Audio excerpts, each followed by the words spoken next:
மதுரை தூத்துக்குடி தேசிய நெடுஞ்சாலையில் உள்ள பாரப்பத்தி பகுதியில் ஆகஸ்ட் 21ஆம் தேதி தமிழக வெற்றிக் கழகத்தின் 2வது மாநில மாநாடு நடைபெற இருக்கிறது.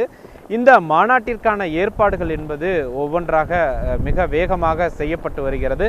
அந்த வகையில் குறிப்பாக மாநாடு நடைபெறும் அன்றைக்கு அவசரகால மருத்துவ உதவிக்காக கிட்டத்தட்ட 15 குடில்கள் ஏற்படுத்தப்பட்டிருக்கிறது.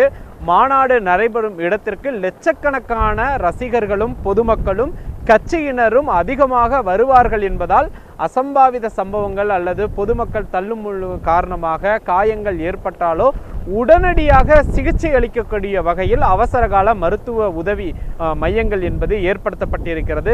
இதற்காகவே தனி இடம் ஒதுக்கீடு செய்யப்பட்டு இங்கு அனைத்து வசதிகளும் ஏற்படுத்தப்பட இருக்கிறது. குறிப்பாக மாநாட்டு பகுதியினுடைய வலதுபுறம் இருக்கக்கூடிய காலி இடப்பகுதியில் இந்த அவசரகால மருத்துவ உதவிக்கான ஏற்பாடுகள் செய்ய இருக்கிறது. 20க்கும் மேற்பட்ட மருத்துவ குழுக்கள் இந்த பணியில் ஈடுபட இருக்கிறார்கள்.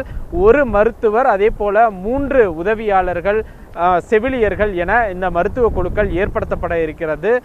மயக்கமோ அல்லது உடல்நலக்குறைவோ ஏற்பட்டால் அவர்களுக்கு உடனடியாக ORS உள்ளிட்ட இவைகள் கொடுத்து சரி செய்வதற்கான ஏற்பாடுகள் என்பது மாநாட்டில் தீவிரப்படுத்தப்பட இருக்கிறது.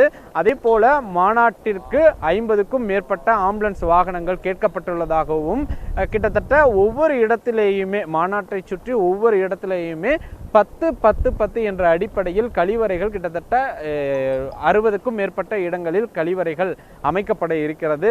இதற்கான முழுமையான ஏற்பாடுகள் என்பது வேகமாக செய்யப்பட்டு வருகிறது.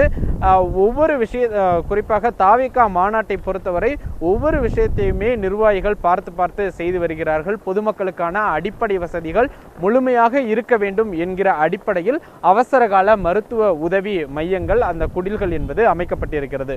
புதிய தலைமுறைக்காக ஒளிப்பதிவாளர் நாகராஜுடன் மணிகண்ட பிரபு.